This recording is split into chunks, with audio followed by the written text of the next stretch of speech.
The sun had long since fallen behind the jagged mesas, and what little warmth it left behind was fleeing fast. Dusk in Apache country came sharp and sudden, like a knife twist in the ribs. The land out here didn't mourn the light, it devoured it, bone and gristle, leaving behind a silence thick with waiting. She lay still among the blood-colored rocks, her skin caked in dried clay and her breath ragged as a wind-battered curtain. What had once been a riding dress hung from her like a shroud, torn and blackened with soot, and the grime of days passed under merciless sky. Her fingers curled around a splinter of bone that might have been her own, though she was past caring. The sunburn on her cheeks had cracked open and bled hours ago, but the pain was distant now, like a memory belonging to someone else. They had left her there, whoever they were. Raiders, outlaws, soldiers gone feral, she hadn't seen their faces. There had been fire, a scream that might have been hers, and a gunshot that still rang in her ears like church bells rung for the dead. Her horse had gone first, then the wagon, then silence. She did not know how many days she'd lain in that ravine. The stars wheeled and passed above her, the moon a pale witness that offered no comfort. Her lips had split. Her voice was gone. She spoke only to the crows now, and they answered in circles overhead. That was how he found her. His horse came limping down the canyon trail with the caution of something half-wild, nosing the rocks like they might strike back. The man astride him rode stiff, upright despite the jostling, one hand on the reins, the other resting loose across his lap. He looked like a scarecrow left out too long coat faded to ash gray, wide hat pulled low, a red bandana knotted at his throat as if to keep his soul from leaking out. One side of his face was marked with the glassy sheen of a half-healed burn, and when he turned his head, it was clear one eye did not track, a milky blue marble in a socket that saw only the past. He did not speak when he saw her. He dismounted without hurry, tied the reins to a knuckled root, and crouched near where she lay. His boots whispered against the stone. She smelled wood smoke on him and sage. There was something spare and unyielding about the way he moved, like a man who'd been alone too long to remember softness. And yet when he reached out, it was with 2 fingers, not the whole hand, light as moth wings brushing the dirt from her cheek. Still breathing then, God help her. She tried to speak, but her throat closed around the effort. Her eyes rolled, the world blurred. He didn't ask her name, just lifted her up, slow as water rising in a dry creek bed, and carried her across the canyon floor. His chest was hard against her shoulder. She could hear the thrum of his heart, steady, unbothered, as if this were nothing new to him, as if he had picked up broken things before. The mule followed, the crows fell behind. He had a camp hidden among the stones, a fire built low with mesquite branches, its smoke kept thin and colorless. A lean-to of stitched hides stood against a rock wall. There was no sign of another soul, just the tracker and his silence.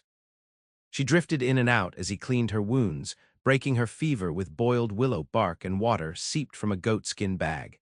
He spoke only once, when she flinched from the cool cloth pressed to her side. "Lie still, ain't no one here gonna hurt you." His voice was worn raw by wind and disuse. It had the sound of gravel beneath wagon wheels or water moving under ice. She wanted to believe him. She dreamt of fire and teeth, of laughter like knives, of hands dragging her through smoke and screams.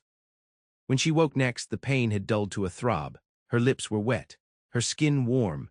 The stars were gone, replaced by thin gray dawn and the scent of pine smoke. Somewhere close, a horse huffed and stamped. The man was stirring the fire with the end of a broken arrow. His good eye found her face. "You're not dead," he said. It wasn't a question. She tried to speak, her voice scraped like sand. "Why?" His brow creased. "Why what?" "Why help me?" He shrugged. "Didn't feel right to leave you." She closed her eyes, swallowed down the ache. That wasn't an answer, not really. But maybe it was enough for now. She did not ask his name, and he did not offer it. The third morning brought movement back to her limbs, though she found no strength in them yet. When she tried to sit, her body rebelled, bones trembling like a newborn calf's. The tracker watched without rising. He was carving something with a stub-handled knife, slow, deliberate strokes that left pale curls of wood in the dust at his feet. "Easy," he said, not unkindly. "Takes time." She did not answer. Her mouth was raw and the air was still a blade. But she stayed upright, propped against the hide wall, the blanket he'd given her clutched tight around her shoulders. It smelled of horses and cedar smoke, and something else she could not name, something that reminded her faintly of winter, the kind spent indoors with shutters closed and hands clasped near the stove. The lean-to offered little protection from the wind. The fire helped. She kept her gaze on the flame, watching it writhe and bend with each gust. It made her think of the night she'd been taken, the way fire had swallowed the wagon canvas and danced in her sister's hair. Her throat caught. She bit down hard on the pain. The tracker stood. His movements made no noise. He tossed the carving into the fire. It had been a bird, she thought, and turned to his mule. From one of the packs he drew a small sack and a battered tin cup. The smell of beans and lard hit the air a short while later, and when he handed her the cup, she took it without thanks, drinking slow. "Apache country's no place to linger," he said, settling across from her.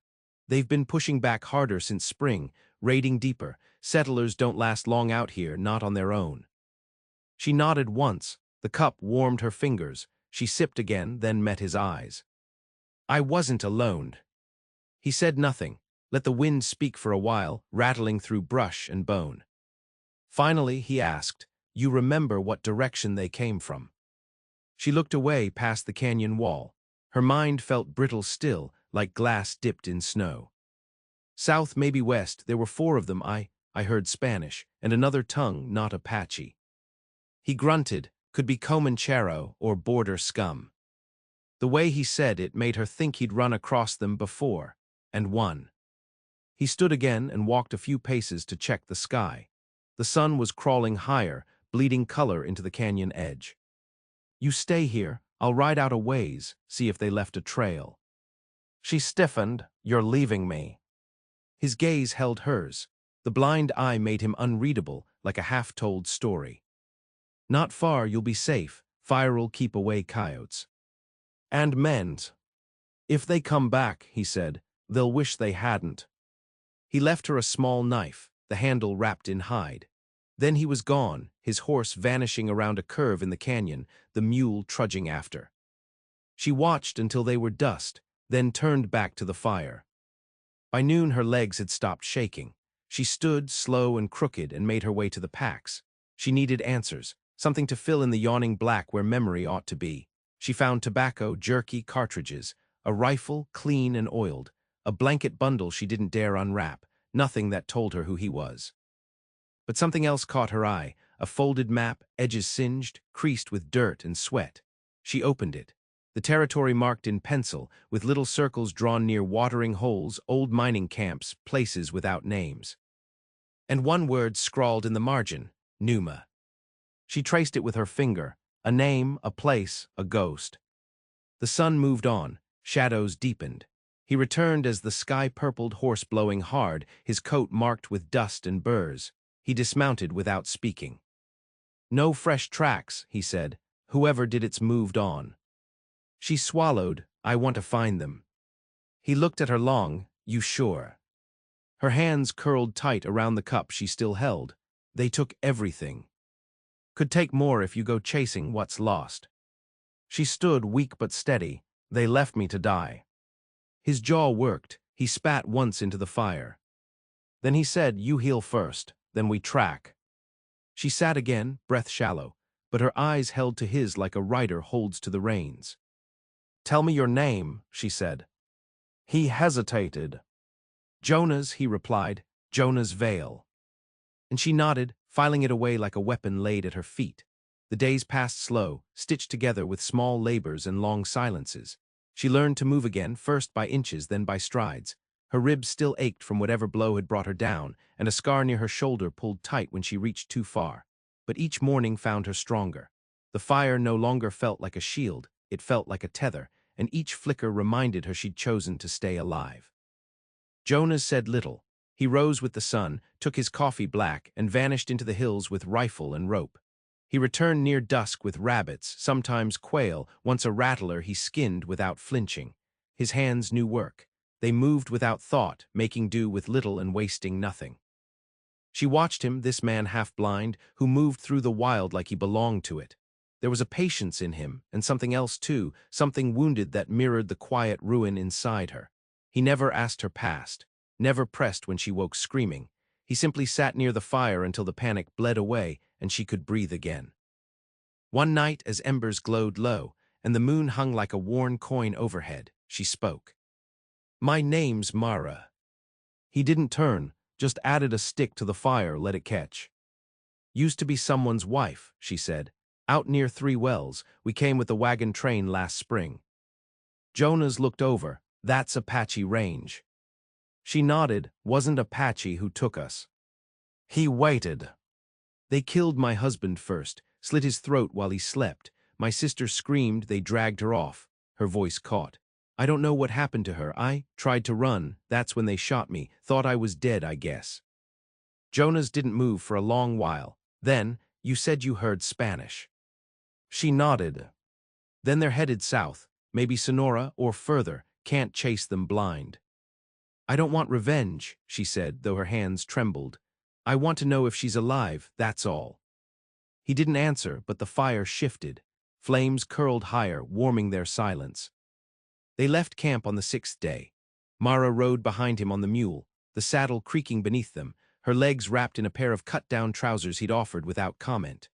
Jonas had marked a trail, an old smuggler's path winding through scrub and stone, down toward the low desert where mesquite turned to saguaro, and the wind carried the scent of dry blood and creosote.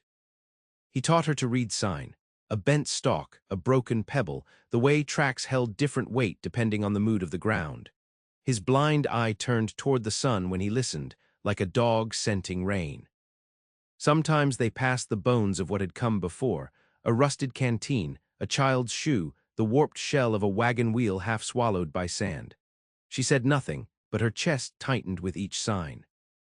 They stopped at dusk, always with cover to their backs and a fire too small to see from afar.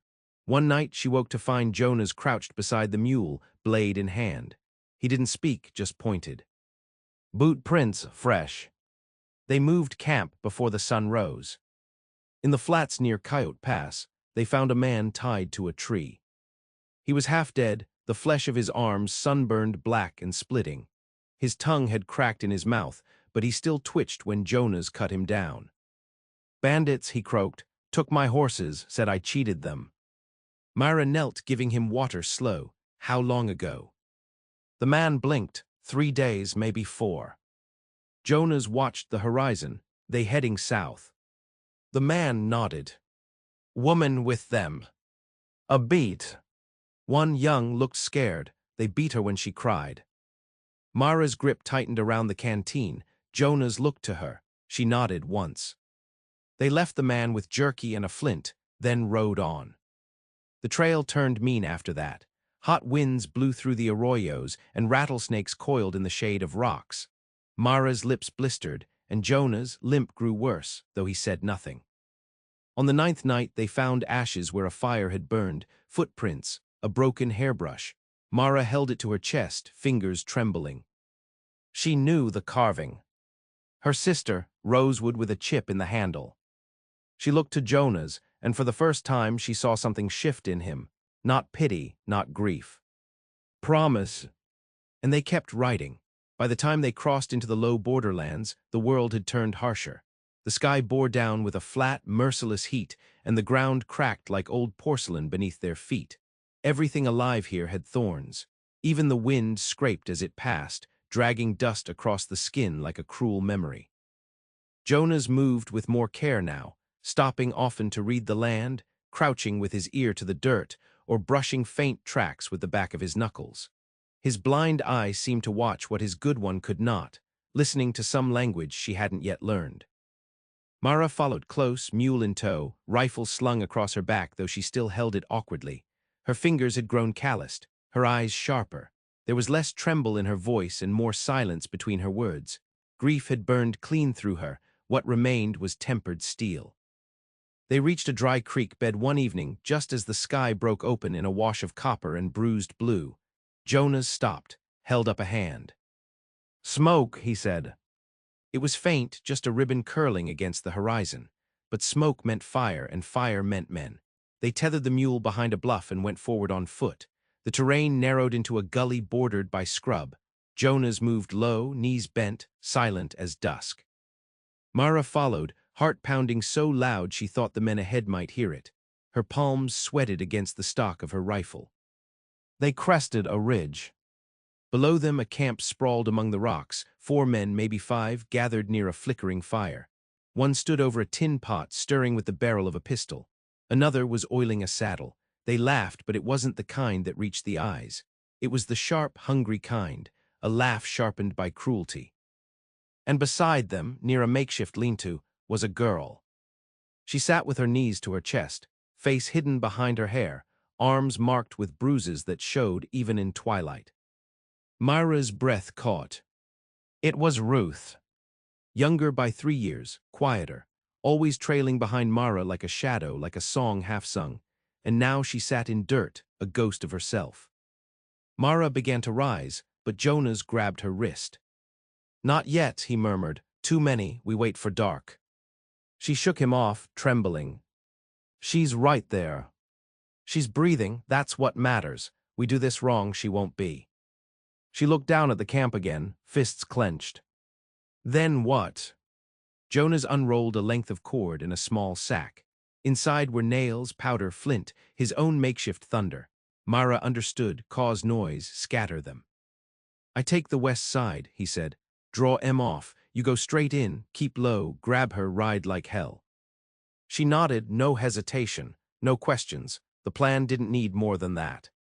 When darkness fell full, the desert held its breath. Jonas slipped away, melting into the shadows. The campfire burned steady. The men were still drinking, voices slurred now. Ruth had not moved. Then the night erupted. A blast lit the brush behind the camp, bright and sudden, like lightning made of fire and stone. Men shouted. Gunfire cracked wild. One screamed something in Spanish. Mara didn't wait. She ran down the ridge, keeping to the rocks.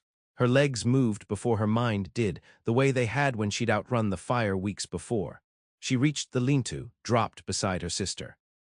"Ruth," she whispered, hands trembling, "it's me." The girl looked up, eyes wide, dazed with fear. "Mara." Before she could answer, a shadow rose beside them. One of the men, face twisted with surprise, gun already raised. Mara fired first. The kick drove into her shoulder, but the man fell before he could shout. Ruth screamed. "Up," Mara said, yanking her sister to her feet. "We're going." They ran, the world narrowed to breath and motion, their feet pounding the dust. Somewhere Jonas was shouting, then more shots rang out. The mule waited, restless, eyes wide with panic. Mara pushed Ruth up and scrambled after, cutting the rope with Jonah's blade. Then she turned to look for him. A figure burst from the dark. Jonas, limping, blood on his sleeve. He half fell into the saddle beside them. "Ride," he said through clenched teeth. "Don't stop." And they rode, wind tearing at their faces, hooves striking fire from stone. Behind them the camp shrank, the fire dimmed. And dawn was still a long way off. They didn't stop riding until the sun cracked over the eastern rim, burning the desert gold and cruel. The mule foamed at the mouth, but it held, stubborn and sure, even with 3 bodies pressed against the saddle. Mara clutched Ruth tight, feeling every tremor in her sister's bones, every whispered sob pressed against her chest. Jonas rode behind, one hand slack at his side, the other gripping the reins with blood-slick fingers. They found shelter in a sandstone hollow, deep enough to break the wind, narrow enough to see trouble coming. Mara slid from the saddle first, dragging Ruth down with her, shielding her with arms that barely held steady. Jonas dismounted slower, leaning heavy against the mule, then slumped to his knees with a grunt. His coat was soaked through with blood. Mara moved fast. She caught him as he sagged forward, laying him back against the rock. His face was pale, sweat rising already. "Bullet?" she asked. He nodded once, eyes tight. Left shoulder went clean through. She cut away the fabric. The wound was ugly but not mortal, deep groove where the flesh had torn, but the bone, by some grace, was whole. She packed it with cloth and whiskey from his saddle roll, while he bit down on leather and said nothing. Ruth watched from the shadows, her eyes wide and hollow. When it was done, Mara sat back, blood on her hands. "You'll live." He didn't smile, but he met her gaze. "Good." They slept in shifts. Ruth curled against her with a grip that never loosened, and Mara listened to the rhythm of her sister's breath long into the dark. She was thinner than she'd been, shadows beneath her eyes, wrists like sticks beneath her dress. Her voice was barely above a whisper when she spoke. They said they'd sell me, down south, said there was a buyer in Durango. Mara closed her eyes. They won't touch you now. Ruth didn't reply, but her hand found Mara and stayed there. By nightfall, Jonas could stand again. He moved slow, jaw set, but there was fire in him yet. They made camp higher in the rocks, lit no flame. The desert stretched out wide and waiting below, and the stars wheeled cold above. We can't go back north, Mara said, watching the dark. They'll be looking. Jonas nodded. You've got a choice. Press south, make for the border. There's places in Sonora where folks won't ask names, or west toward the rail. Might get as far as Prescott if we ride careful. Mara looked down at Ruth, already asleep, fingers curled in the dust. She needs stillness, somewhere quiet. Jonas leaned back, his coat wrapped tight around his side. Then you'll need time. Mara glanced at him. And you, where will you go? He didn't answer right away, just watched the wind catch the edge of the bluff, carrying sand down into silence. Been riding long, he said. Too long, maybe it's time I stopped.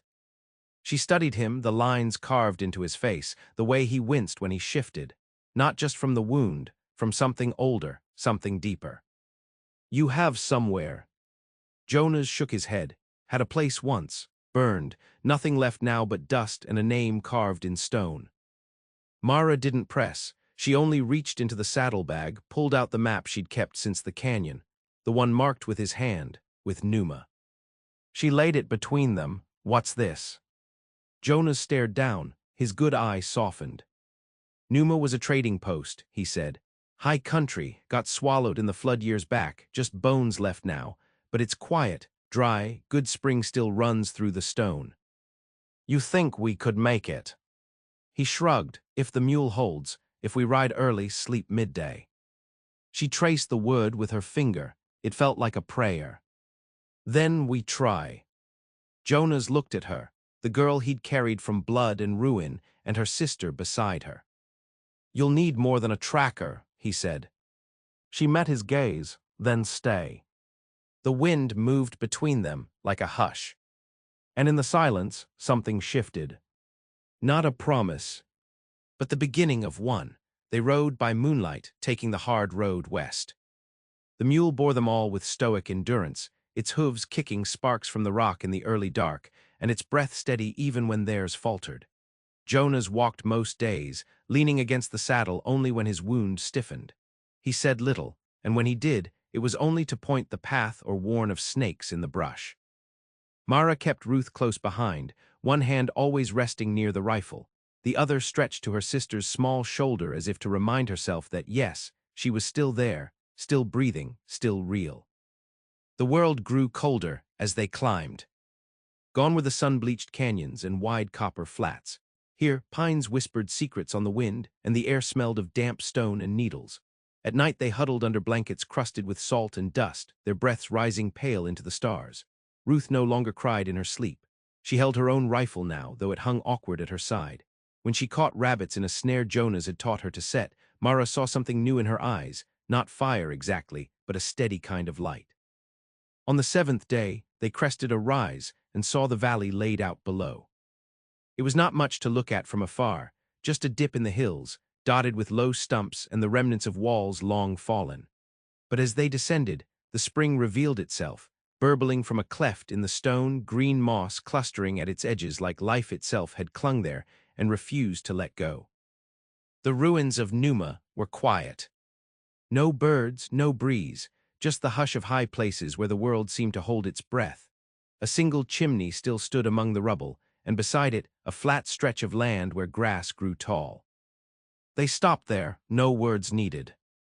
Jonas limped into the ruins and came back with a tin kettle and a rusted saw.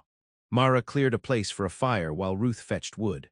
That first night, they sat beneath the chimney and passed around a tin cup of boiled coffee, steam rising into the dusk. It ain't much, Jonas said. Mara looked around.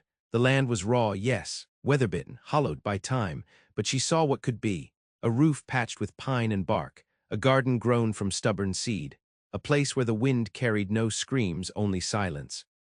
"It's enough," she said. Jonas nodded. His hat tipped low, but she saw the corner of his mouth lift, just a little. The days passed not in leaps, but in slow, steady hours. They cleared brush, built walls from stone, roofed what they could. Ruth learned to ride bareback on the mule, hair flying behind her like wildfire. Jonas cut logs one-handed when the wound pained him too deep. Mara planted wild onion and winter squash in a corner where the sun lingered longest. It wasn't easy, it wasn't quick, but it was theirs. At night they sat close, not always talking, sometimes only watching the fire curl and die to ember. Once, Ruth laid her head in Mara's lap and asked if they were safe now. Mara stroked her hair and didn't answer. But she looked to Jonas, and he looked back. Spring came late to the high country. The snow melted in slow tears down the stone, feeding the creek until it sang again. Flowers pressed through the frost. New grass broke the old ground. And with it, something inside them all began to grow, fragile at first, like breath after drowning, but real. Ruth smiled more, laughed sometimes. Mara took to walking the ridge alone in the mornings, breathing deep, letting the cold bite her clean. And Jonas built a bench beneath the old chimney, just wide enough for two. One evening, after supper, Mara found him there. He was staring west into the trees. "You thinking of leaving?" she asked. He shook his head. "Just remembering," he said. She sat beside him, close enough their shoulders touched. "You still see them?" she asked. "The ones you lost?" His jaw clenched. "Every night." "Me too." They sat quiet a while. The fire popped in the distance. Then Jonas spoke. "I never thought I'd stay anywhere again." She didn't answer, just reached over slow and took his hand. He let her. And they sat like that until the stars were all that remained. Not speaking, not needing to. Only there. Together. Alive.